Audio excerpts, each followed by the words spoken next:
Assalamualaikum warahmatullahi wabarakatuh. Halo, selamat datang kembali di obrolan Warung Kopi. Di episode kali ini, kita mau ngobrolin sesuatu yang sering diremehkan dan bahkan dicibir, peradaban kuno Nusantara. Tapi eits, jangan buru-buru mencibir balik. Kita nggak akan bahas ini dengan cerita ngawang-ngawang. Semua yang kita bahas kali ini akan ditelusuri lewat logika dengan sains, hipotesis simbiotik, dan tentu saja jejak sejarah yang masih bisa kita lihat hari ini. Banyak orang bilang leluhur kita dulu cuma nyembah batu, pohon, atau roh-roh aneh. Katanya bangsa kita dulunya belum beradab, cuma kumpulan suku yang hidup liar. Tapi benarkah begitu? Atau justru sebaliknya?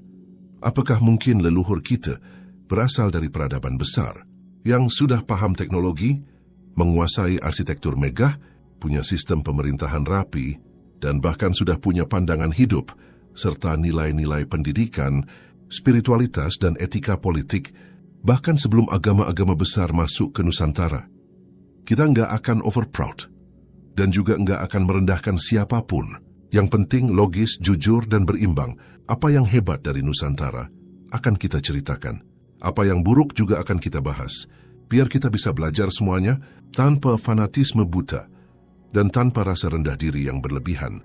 Dari T, siapkan kopi kamu. Karena obrolan kali ini mungkin akan bikin kamu berpikir ulang tentang sejarah bangsa kita sendiri. Judul, Warisan Leluhur Nusantara yang Hilang.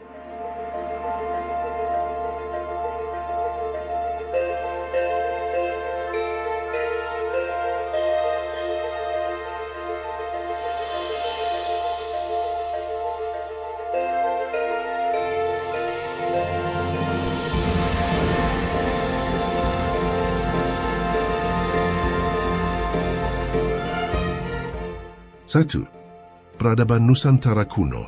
Sewaktu peradaban-peradaban besar dunia mulai mengukir namanya di atas batu dan lembar sejarah di lembah Sungai Nil, Mesopotamia, hingga dataran tinggi Andes, di sisi lain bumi yang jauh dan tropis, tersembunyi sebuah permata hijau di garis khatulistiwa. Nusantara, di tanah subur yang diberkahi gunung-gunung dan hujan yang tak pernah alpa, tumbuh peradaban agraris yang tenang namun maju. Rakyatnya hidup dari bertani, berdagang, dan melaut, membentuk pola kehidupan yang teratur dan harmonis dengan alam. Tapi jangan keliru, di balik keseharian itu, berdiri candi-candi menjulang, istana yang megah, serta sistem pemerintahan yang tertata rapi, lengkap dengan hukum dan sistem sosial yang ketat. Di kerajaan-kerajaan itu telah lama berdiri pusat-pusat pendidikan yang mengajarkan filsafat, hukum, bahasa, hingga etika spiritual. Masyarakat hidup dalam struktur sosial yang dibagi menurut kasta. Brahmana, penjaga ilmu dan ritual keagamaan. Ksatria, para pemimpin dan prajurit. Waisya, birokrat dan aparatur kerajaan. Sudra, semintu, petani, ciundu, pekerja dan pedagang. Serta Mleka, golongan di luar sistem, kaum buangan atau pelanggar hukum. Kepercayaan masyarakat saat itu beragam. Dari ajaran Hindu, Buddha, hingga sistem keyakinan lokal yang diwariskan turun-temurun. Mereka hidup berdampingan dalam kerukunan, tanpa konflik besar karena perbedaan kepercayaan. Jikapun terjadi peperangan, biasanya karena perebutan kekuasaan, bukan karena iman yang berbeda. Nusantara kala itu bukan hanya kaya akan alamnya, tapi juga akan pemikiran, sistem, dan nilai-nilai luhur yang kadang terlupakan oleh sejarah modern. Dan di balik semua itu, tersembunyi satu warisan besar yang akan kita kupas di akhir episode ini, sebuah warisan spiritual yang bisa jadi jauh lebih tua dari yang pernah kita bayangkan. 2. Teknologi arsitektur, pendidikan, dan filsafat leluhur Nusantara. Namun, kehebatan leluhur Nusantara tak hanya terlihat dari sistem sosialnya yang rapi. Lihatlah jejak-jejak yang mereka tinggalkan. Candi-candi megah seperti Borobudur, Prambanan, Penataran, Suku, dan Seto, yang hingga kini masih berdiri kokoh melawan zaman. Dibangun tanpa semen modern, candi-candi itu disusun dari batu vulkanik yang dipahat presisi, menggunakan teknologi konstruksi yang masih mengundang kekaguman para insinyur kontemporer. Ukiran-ukiran yang menghiasi dindingnya bukan hanya hiasan semata, melainkan lembaran filsafat, mitologi, dan astronomi yang mendalam. Relief-relief itu mencerminkan pandangan hidup leluhur kita tentang keseimbangan, waktu dan alam semesta.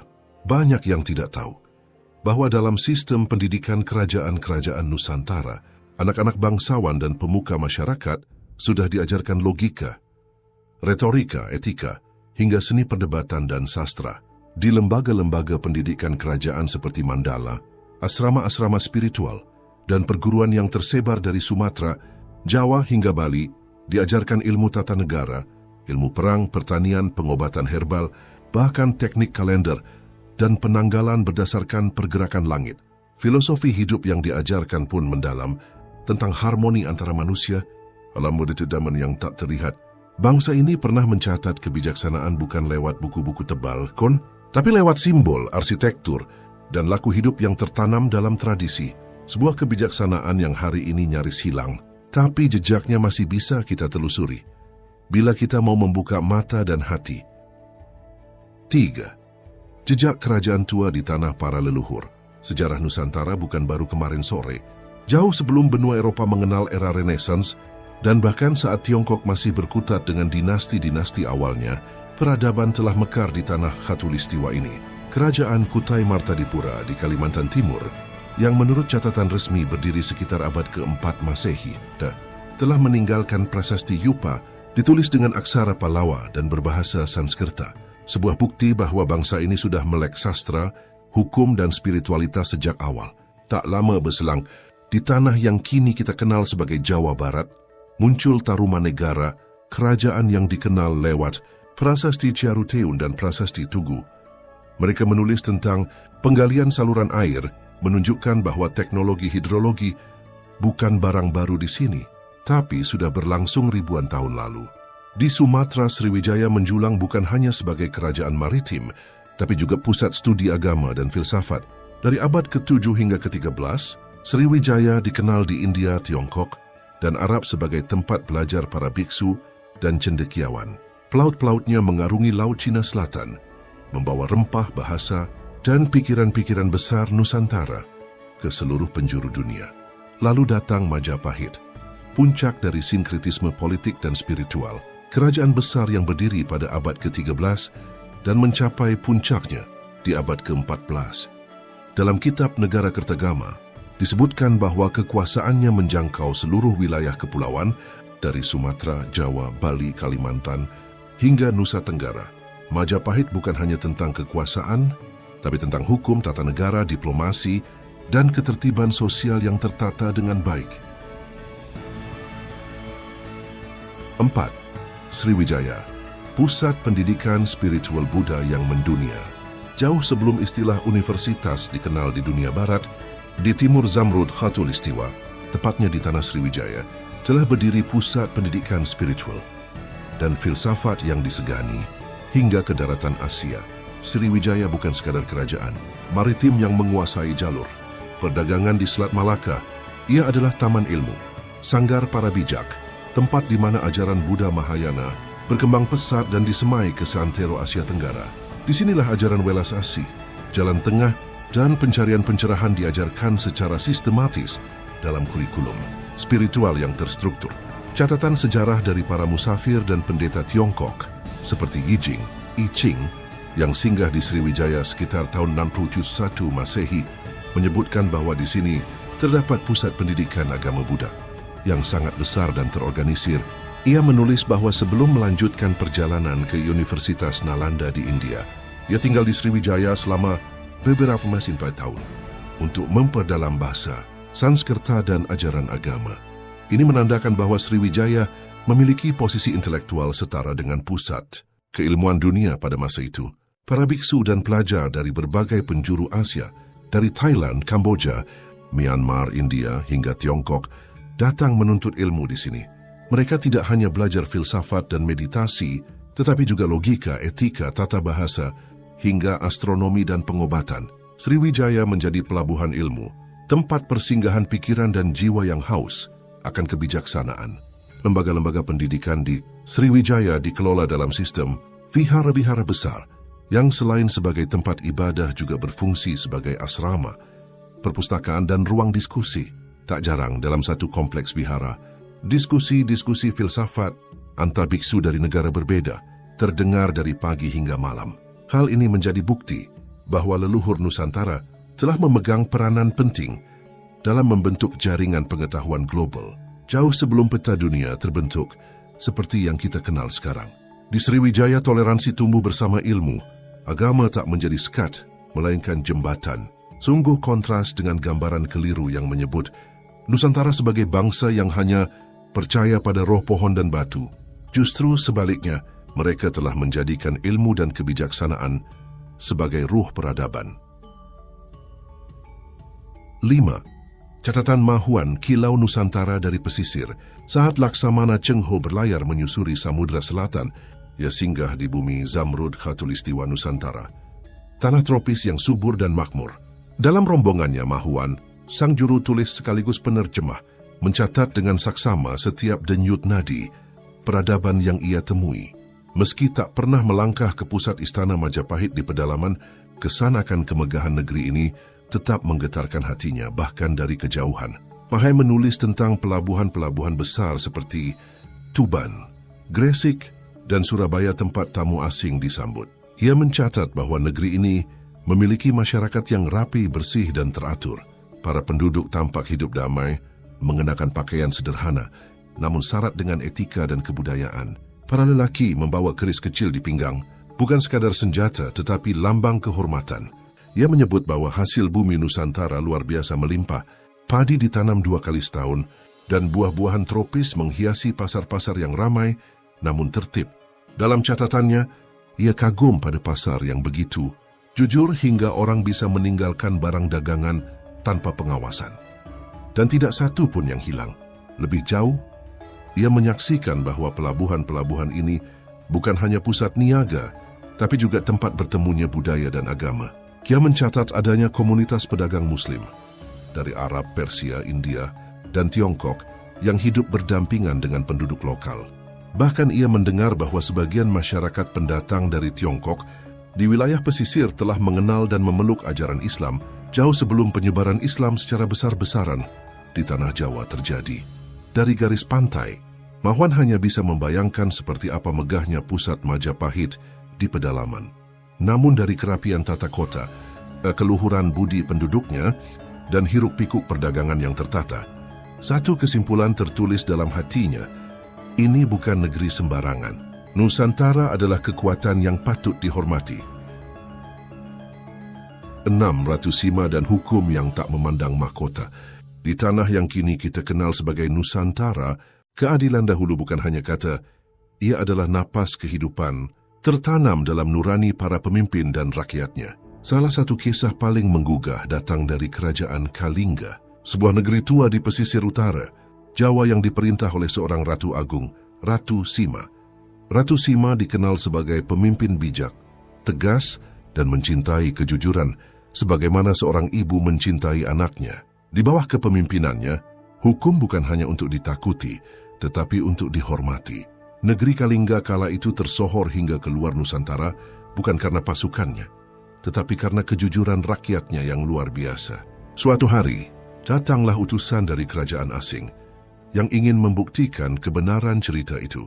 Mereka meletakkan sekantong emas di Tugu Pasar, di tempat paling ramai, tempat lalu lalang manusia. Hari demi hari berlalu, minggu berganti bulan, bulan pun menjadi tahun.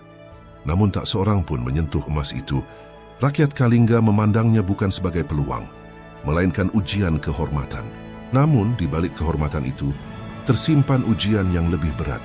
Putra mahkota, seorang pangeran muda yang mengetahui maksud dari utusan asing tersebut, merasa tersinggung. Baginya, kejujuran bangsanya tak perlu diuji oleh bangsa lain. Dengan hati yang diliputi kemarahan, ia datang ke pasar dan menendang kantong emas itu hingga isinya berhamburan. Kabar itu sampai ke telinga Ratu Sima. Seorang ibu bisa menutup mata atas kesalahan anaknya. Tapi seorang ratu, tidak. Hukum adalah hukum, dan keadilan adalah cahaya yang tak boleh dipadamkan, bahkan oleh darahnya sendiri. Maka dipanggillah pangeran ke hadapan Dewan Istana. Putra mahkota harapan masa depan dijatuhi hukuman mati. Namun para penasehat, dengan hati yang juga penuh cinta pada negeri dan pada masa depan takhta, memohon pada sang ratu. Mereka mengusulkan agar hukuman itu diringankan. Bukan nyawa yang diambil, Tapi kaki yang melangkah salah. Ratu Sima pun menerima nasihat itu. Maka dipotonglah kaki sang pangeran sebagai bukti bahwa di Kalingga, takhta tidak lebih tinggi dari kejujuran. Mahkota tak lebih mulia dari hukum. Kisah ini bukan legenda kosong.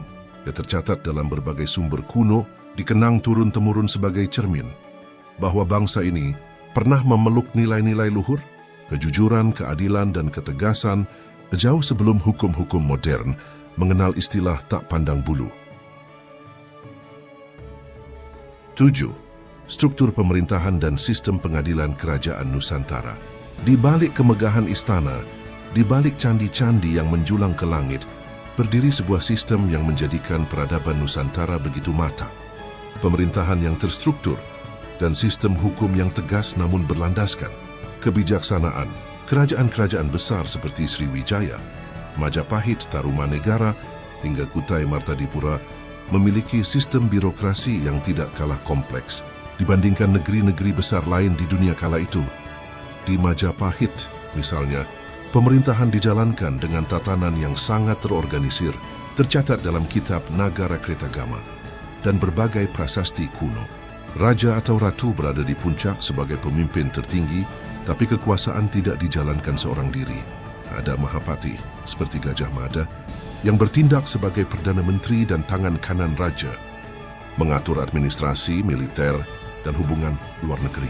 Setiap wilayah kerajaan dibagi menjadi daerah-daerah yang dipimpin oleh para adipati, jabatan yang setara dengan gubernur di masa kini. Di bawah adipati ada tumenggung yang dapat disamakan dengan bupati atau kepala daerah kabupaten. Bahkan hingga tingkat desa dan dusun, terdapat pejabat-pejabat lokal yang memantau pajak, hasil panen, hingga urusan sosial masyarakat. Semua ini dijalankan dalam hierarki yang rapi, dengan laporan berkala yang disampaikan ke pusat kerajaan. Sementara itu, sistem pengadilan dijalankan secara hierarkis pula, dari pengadilan desa hingga pengadilan istana. Hukum adat menjadi dasar utama, namun hukum tertulis juga berkembang, sebagaimana tercatat dalam Prasasti Kutara Kertagama, Prasasti Trowulan, dan Prasasti Sangguran, yang memuat keputusan-keputusan hukum, pengampunan kerajaan, hingga perlindungan hak milik rakyat. Para hakim, atau yang disebut Dharma Diaksa, ditunjuk bukan karena keturunan atau kekayaan, melainkan karena kebijaksanaan dan kedalaman ilmu mereka. Hukum tidak ditegakkan secara kaku, melainkan dengan mempertimbangkan konteks sosial, niat pelaku, dan keharmonisan masyarakat. Hukum di Nusantara bersifat restoratif, bukan semata menghukum tapi memperbaiki. Hukuman tak selalu berupa siksaan atau denda, bisa berupa pengasingan, pengabdian sosial, hingga ritual tobat spiritual. Ini menunjukkan bahwa hukum Nusantara bukanlah hukum kaku tanpa nurani, tetapi hukum yang berakar pada nilai-nilai keseimbangan dan keadilan. Sungguh, sistem pemerintahan leluhur kita bukan sistem barbar tanpa arah. Ia berdiri di atas asas-asas yang logis, tertib, dan manusiawi. Bahkan kebijaksanaan para pemimpinnya tak jarang melampaui zamannya, seperti bagaimana Gajah Mada menyatukan Nusantara bukan hanya dengan senjata, tapi dengan strategi, diplomasi, dan sumpah suci. 8. Kemegahan yang tak terbayangkan. Catatan Tome Pires tentang Majapahit. Ada satu kisah menarik yang tercatat dalam catatan perjalanan Tome Pires, seorang utusan Portugis yang datang ke Tanah Jawa pada awal abad ke-16. Dalam salah satu kunjungannya, Pires menyaksikan kejadian yang sangat menggelitik akalnya dan mungkin juga logika bangsa Eropa saat itu. Ia melihat dengan matanya sendiri seorang pegawai istana Majapahit membuang piring dan gelas dari emas ke dalam sungai. Pires, yang terkejut melihat tindakan itu, segera bertanya kepada seseorang di sekitar tentang makna dari perilaku yang tampak aneh itu. Lalu dijelaskan padanya, di kerajaan Majapahit, piring dan gelas dari emas murni itu hanya dipakai sekali saja dalam jamuan istana, lalu dibuang ke sungai, tidak untuk disimpan, tidak untuk dicuci ulang, tapi dibuang dan dibiarkan hanyut, agar bisa diambil oleh rakyat. Itulah caranya kerajaan menyampaikan pesan bahwa mereka tidak terikat pada harta benda, bahwa kekayaan bukan untuk ditimbun, melainkan untuk dinikmati bersama dan dibagikan dengan elegansi. Tome Pires pun mencatat bagaimana para bangsawan Majapahit menunggang kuda dengan pelana berlapis emas dan permata. Keris pusaka mereka bertatahkan emas dan batu mulia. Pakaian mereka indah berkilau, namun tetap dijalani dengan keagungan yang tidak berlebihan. Namun walau ia sudah sangat terpukau, Pires tidak bisa menyaksikan secara langsung ke dalam kompleks Istana Majapahit karena memang para tamu asing hanya diperbolehkan berada di kompleks, khusus di daerah pesisir, tempat penginapan dan pertemuan resmi untuk para utusan luar negeri. Istana Pusat Majapahit adalah wilayah tertutup, sakral dan sangat terjaga. Tetapi dari apa yang bisa ia lihat dan dengar, Tome Pires mencatat bahwa kerajaan ini sangat kaya, sangat teratur dan rakyatnya hidup makmur. Hasil pertaniannya berlimpah, pemerintahan berjalan rapi, sistem perdagangan maju, dan adat istiadatnya memukau siapapun yang berkesempatan menginjakkan kaki di tanah Jawa kala itu.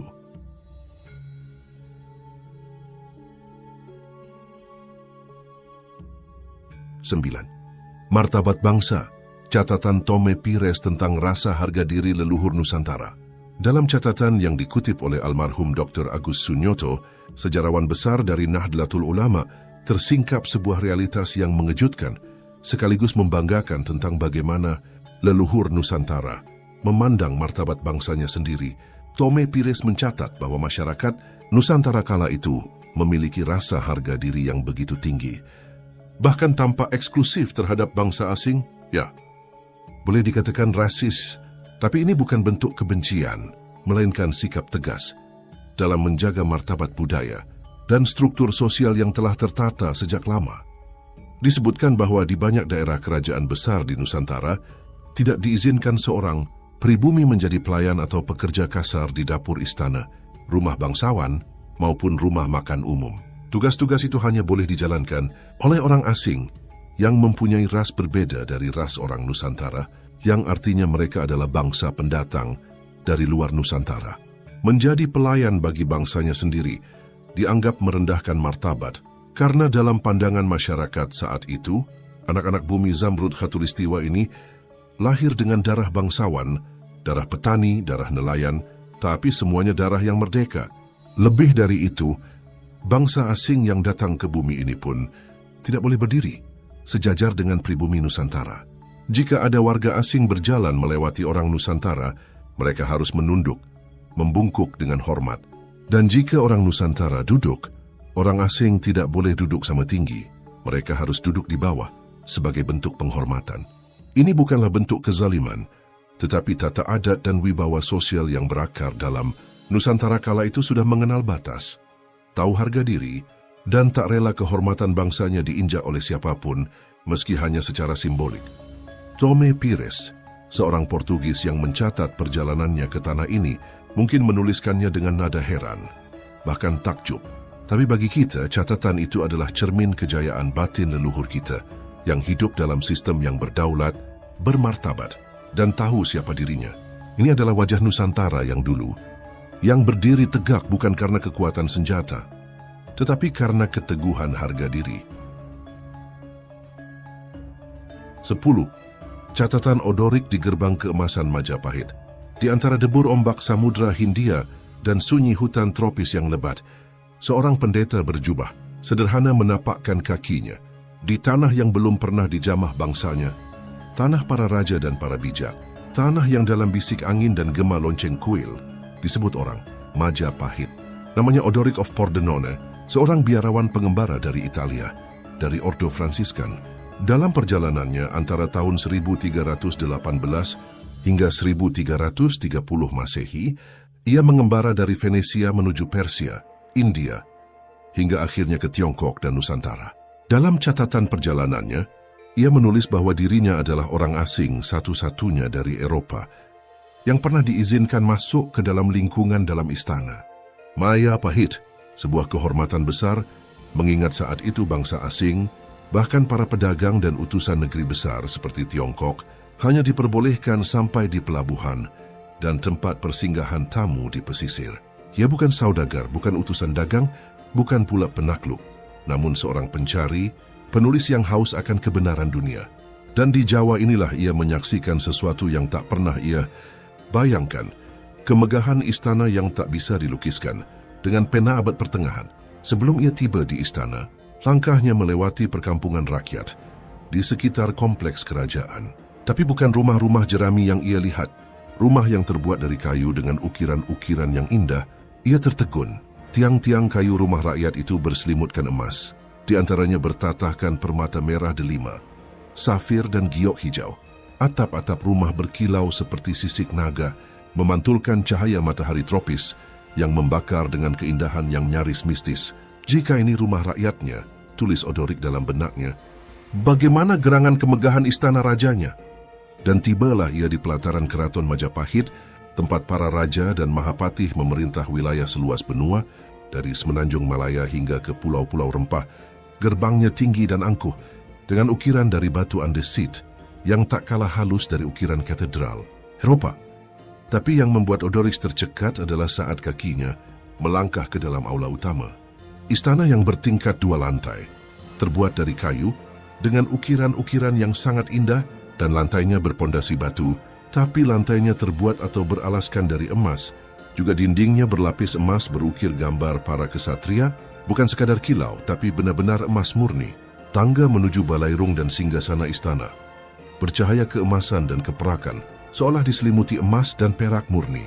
Langit-langit ruangan berhias mozaik permata dan batu mulia, menciptakan ilusi galaksi di atas kepala. Ia menyaksikan para bangsawan berbusana batik halus, disulam benang emas dan dihiasi intan. Keris-keris para pangeran tersematkan, bukan hanya sebagai senjata, tapi juga pusaka berseni tinggi, bertatah permata dan emas yang menyilaukan. Bahkan pelana kuda pun berhiaskan emas, intan dan mutiara, seolah istana ini tak hanya ingin menunjukkan kekuasaan, tapi juga menyampaikan pesan halus. Kami tidak diperbudak emas, kami menguasainya. Odorik mencatat semuanya, dengan kekaguman yang tak tersembunyi. Dalam catatannya, ia bahkan menyebut bahwa istana Majapahit mengalahkan istana manapun yang pernah ia lihat di Eropa, Persia, Tiongkok atau India. Dan sebaginya fosil ini bukan hanya kemewahan, tapi sebuah peradaban yang telah mencapai kematangan rasa dan pikir, jauh dari citra bangsa-bangsa primitif yang sering digambarkan oleh para penjelajah barat. 11. Misteri senjata api Nusantara, catatan Tome Pires dan jejak Mesiu dari Mataram kuno.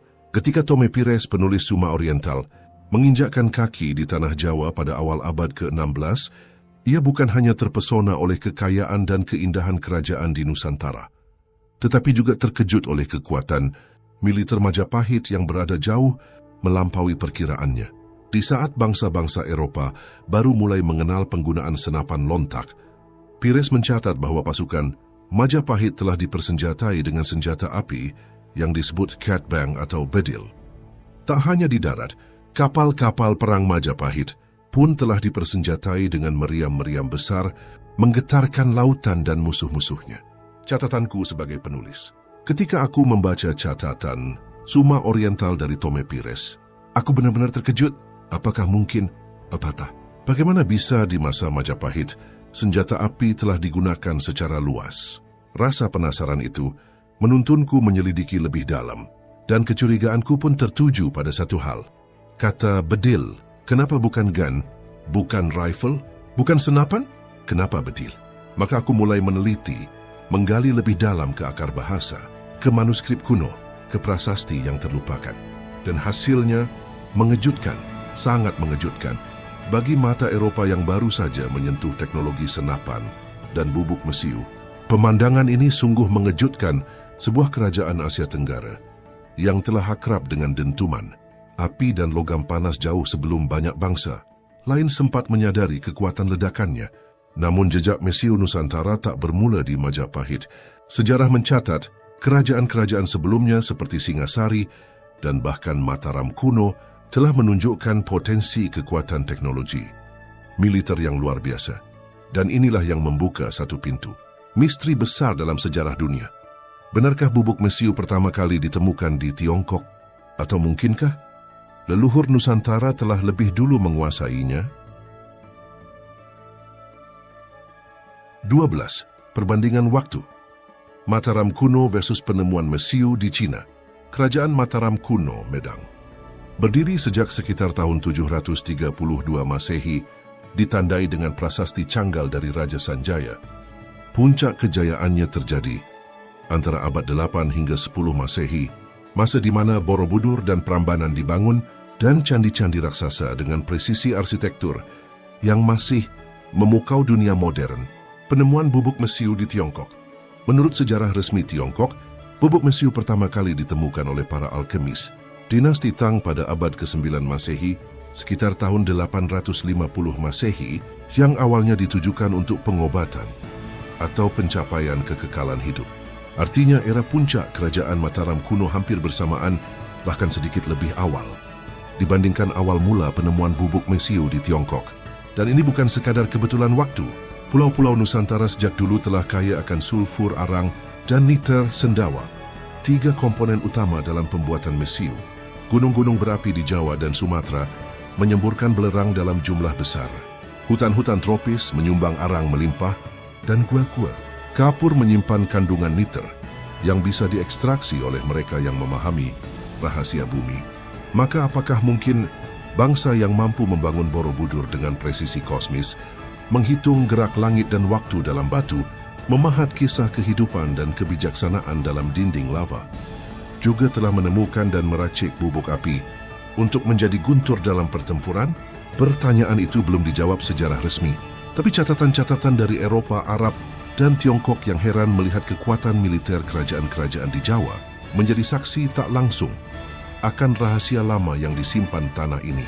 Dan ingatlah pula, ketika bangsa Mongol menaklukkan Asia, Arab, dan Eropa dengan mudah, mereka justru dipukul mundur oleh pasukan Jawa di tanah Tartar, bukan dengan tipu daya semata, tetapi dengan kekuatan nyata. Mungkin dengan letusan api dari bedil yang tak pernah mereka sangka akan keluar dari hutan dan pantai tropis ini. 13. Bedil, jejak ledakan dari bahasa Kawi, misteri teknologi asli Nusantara.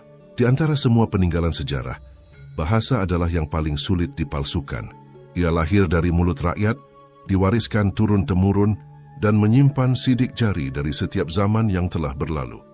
Di tengah riset tentang senjata api dalam sejarah Nusantara, satu kata memanggil kita untuk menggali lebih dalam: bedil. Kata ini bukan berasal dari bahasa asing. Kata ini juga bukan peninggalan bahasa Jawa Baru, bukan bahasa Sunda Baru atau Melayu Baru.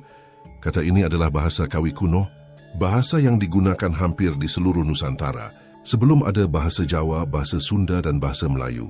Kata ini bukan berasal dari bahasa asing, bukan dari Portugis, espingarda, bukan dari Arab, bunduqiyah, bukan dari Cina, hochiang, dan tentu bukan dari Inggris, gun, rifle, atau pistol. Bedil adalah kata asli dari bahasa Kawi kuno, bahasa yang digunakan dalam inskripsi, prasasti, dan sastra sejak era Medang Mataram hingga Majapahit. Akar katanya merujuk pada makna meledak, melesat atau terhempas dengan kekuatan. Dan disinilah muncul satu pertanyaan besar yang mencuat dengan logika yang sulit dibantah. Jika senjata api datang dari luar, mengapa tidak disebut dengan nama asing? Bukankah biasanya benda yang benar-benar baru akan membawa serta namanya sendiri? Strawberry tetap disebut strawberry di tanah ini karena ia bukan buah kita. Komputer tidak diterjemahkan menjadi mesin pikir karena bukan kita yang menciptakannya. Kata durian pun tetap disebut durian oleh bangsa barat karena itu bukan buah mereka. Maka jika benar senjata api datang dari Cina atau Eropa, mengapa bangsa Nusantara tidak menyebutnya senapan, rifle, espingarda, atau huoqiang? Mengapa justru muncul kata bedil yang maknanya sesuai dengan fungsi dan bentuk senjata itu dan berasal dari lidah bangsa sendiri? Ini bukan sekadar soal bahasa. Ini adalah petunjuk bahwa teknologi semacam senjata api mungkin sudah dikenali, dipahami, dan bahkan diciptakan oleh bangsa ini jauh sebelum dunia datang membawa versi industrinya. Dan bila kita tarik lebih jauh, bahan dasar mesiu, sulfur, niter, sendawa, dan arang, semuanya melimpah di tanah Nusantara. Gunung-gunung kami menyemburkan belerang, gua-gua kapur kami menyimpan sendawa, dan hutan-hutan kami penuh dengan arang alami. Maka tak mustahil para empu dan ilmuwan kuno Nusantara telah meracik bubuk api ini sendiri, memberinya nama sendiri, dan mewariskan teknologinya melalui kata bedil jauh sebelum dunia mencatat sejarah senjata api. Jika benar hipotesis ini, maka kata bedil bukan sekadar istilah perang, tetapi fosil linguistik dari suatu peradaban ilmiah yang kini nyaris terlupakan. 14. Bedil Mesiu, datang perang api dari timur, misteri militer Nusantara yang terlupakan. Jika kata bedil telah hidup dalam lidah leluhur sejak era Kawi, maka kita patut bertanya, sejak kapan senjata api digunakan di bumi Nusantara ini? Mari kita tilik catatan sejarah. Kerajaan Mataram kuno berdiri berkisar 752 Masehi. Tahun 775 Masehi, Candi Borobudur berdiri megah, dibangun oleh dinasti Shailendra dari kerajaan Mataram kuno. Candi ini bukan hanya tempat ibadah, tapi juga monumen teknologi dengan presisi arsitektur yang sulit ditandingi bahkan hari ini. Jika leluhur kita mampu mengangkat batu-batu raksasa dan menyusunnya dengan ketelitian astronomis, bukankah masuk akal bahwa mereka juga bereksperimen dengan reaksi kimia sederhana seperti mesiu?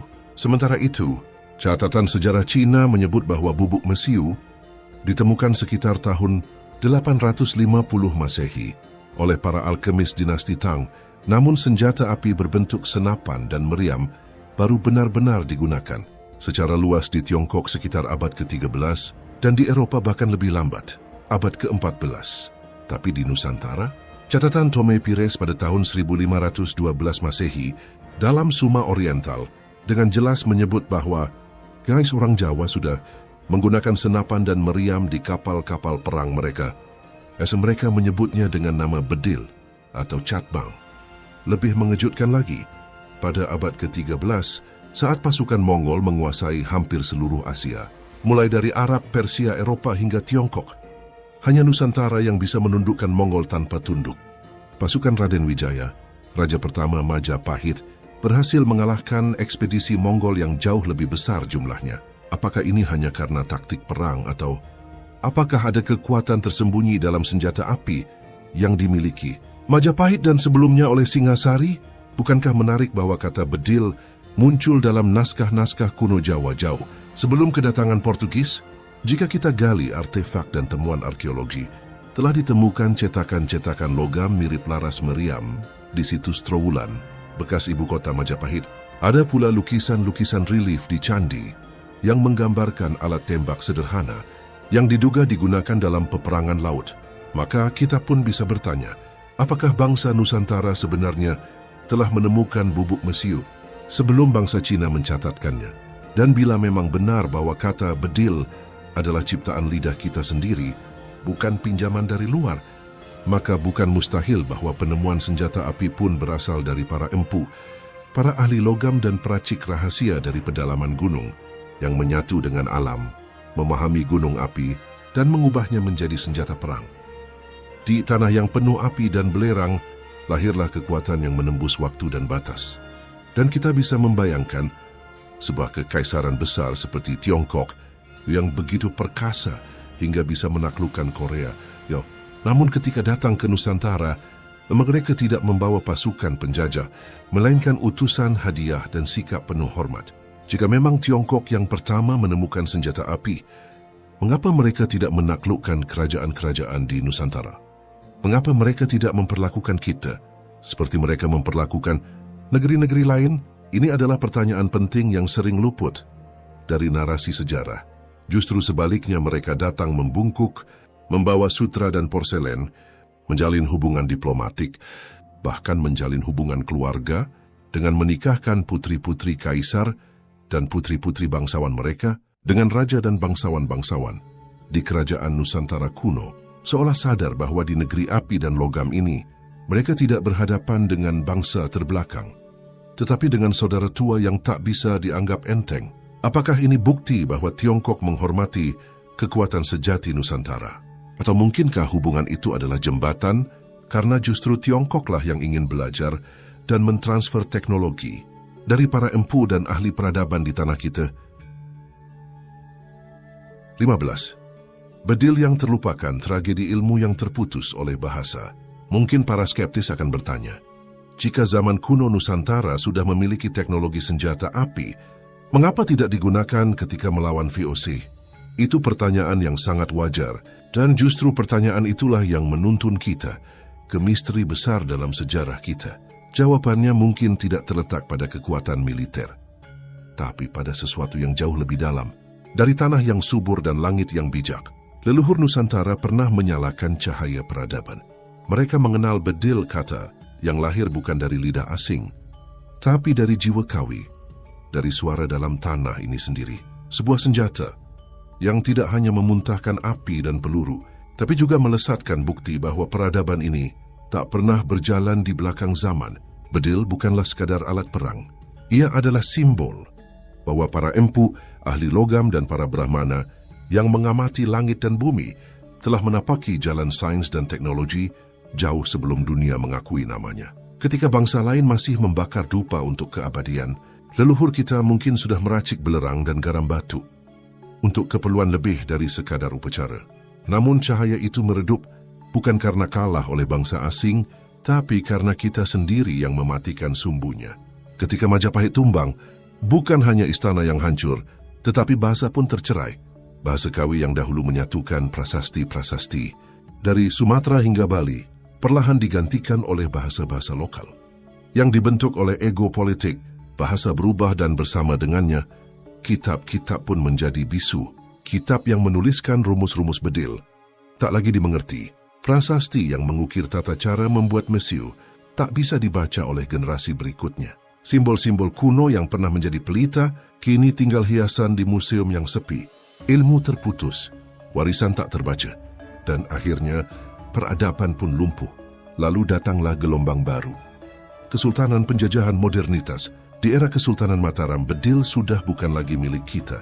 Ia dibawa oleh VOC, oleh para pedagang bersenjata dari jauh, yang kini memiliki sesuatu yang sebenarnya dulu lahir dari bumi kita sendiri.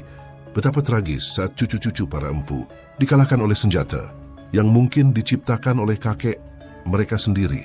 Semua karena satu hal, bahasa tak diwariskan, maka ilmu pun ikut terkubur. Inilah pelajaran yang mahal. Bahasa bukan sekadar alat komunikasi, tapi jembatan peradaban. Dan saat jembatan itu diruntuhkan, kita bukan hanya kehilangan kata, tapi juga kehilangan diri kita sendiri. 16. Bedil yang terlupakan, tragedi ilmu yang terputus oleh bahasa. Dari tanah yang subur dan langit yang arif, Nusantara pernah menyala sebagai cahaya peradaban. Bukan hanya dengan panah dan pedang, tetapi dengan bedil, sebuah senjata api yang bukan berasal dari luar, melainkan lahir dari lidah kita sendiri. Bahasa Kawi, bahasa para leluhur. Bedil bukan kata serapan dari Eropa atau Arab. Ia bukan gun, bukan rifle, bukan senapan, tapi sebuah kata tua dari Kawi kuno yang bermakna melesat dan meledak. Sebuah kata yang muncul bukan karena kita meniru, melainkan karena kita yang menciptakan. Namun ketika Majapahit runtuh, bukan hanya istananya yang roboh, tetapi jembatan ilmu dari para leluhur pun ikut runtuh. Bahasa Kawi, bahasa agung yang dahulu menyatukan peradaban dari Sumatera, Kalimantan hingga Bali, dihancurkan oleh ego politik daerah. Setiap kerajaan, setiap penguasa ingin menciptakan identitas sendiri. Maka lahirlah bahasa Jawa baru yang memisahkan diri dari akarnya, bahasa Sunda baru yang berdiri di atas puing-puing warisan Kawi, bahasa Melayu baru yang memudarkan naskah-naskah tua, dan banyak lagi yang menanggalkan bahasa ibu leluhur. Satu demi satu prasasti pun menjadi bisu. Kitab-kitab menjadi hiasan tak terbaca. Ilmu perbengkelan, perbubukan dan pembuatan bedil terkubur di balik aksara yang tak lagi dipahami. Inilah tragedi kita. Bangsa yang pernah membuat senjata api sendiri dikalahkan oleh bangsa asing yang membawa senjata yang sama. Bukan karena mereka lebih pintar, tapi karena kita sendiri yang melupakan bahasa ilmu kita. Seandainya bahasa Kawi tetap dipertahankan, seandainya para sultan di Nusantara tidak memutus warisan dengan mengganti bahasa demi kekuasaan, mungkin VOC tak akan pernah menaklukkan Nusantara. Mungkin kita masih menjadi bangsa yang memimpin, Ori, bukan yang didikte. Bahasa bukan sekadar alat bicara. Bahasa adalah peta pikiran, gudang ilmu dan jantung peradaban. Dan saat kita memutusnya, kita bukan hanya kehilangan kata, tetapi kehilangan jati diri. Inilah bahayanya mengganti bahasa. Inilah bahayanya merubah budaya. Kita telah mengambil pelajaran yang sangat mahal. Ilmu pengetahuan dari leluhur kita sendiri terputus. Teknologi warisan nenek moyang menghilang. Senjata yang dulu kita ciptakan, kini digunakan bangsa lain untuk menaklukkan kita. Sungguh ironis, tetapi ini bukan dongeng, bukan dongak, bukan overproud. Ini fakta, ini kenyataan sejarah yang tercatat. Dan kini satu-satunya jalan untuk bangkit adalah kembali menyambung benang yang putus, membaca kembali aksara tua, menggali kembali bahasa Kawi, menemukan kembali ilmu yang ditinggalkan. Karena di sanalah tersimpan rahasia kejayaan kita. Dan satu lagi tanda yang tak bisa dipungkiri, di saat bangsa Timur Tengah hanya mengenal alat musik dari gendang, kayu, dan kulit, dan bangsa Tiongkok hanya menggesek senar dari tali dan kayu, bangsa Nusantara telah menciptakan gamelan, alat musik dari logam. Bukan sekadar bunyi, tapi simfoni dari peradaban. Gamelan bukan hanya alat musik, ia adalah bukti bahwa leluhur kita telah menguasai ilmu metalurgi jauh sebelum ilmu itu diajarkan di barat. Mereka tidak hanya menempa logam untuk keindahan, tapi juga untuk fungsi, teknologi, dan mungkin untuk pertahanan. Jika bangsa ini telah mengolah logam menjadi harmoni, maka masuk akal jika mereka pula yang pertama kali mengubah logam menjadi senjata api. Bedil bukan sekadar senjata, tapi warisan. Dan kata bedil bukan pinjaman. Itu adalah kata asli. Lahir dari bahasa Kawi kuno yang telah lama mengerti, meledak dan melesat.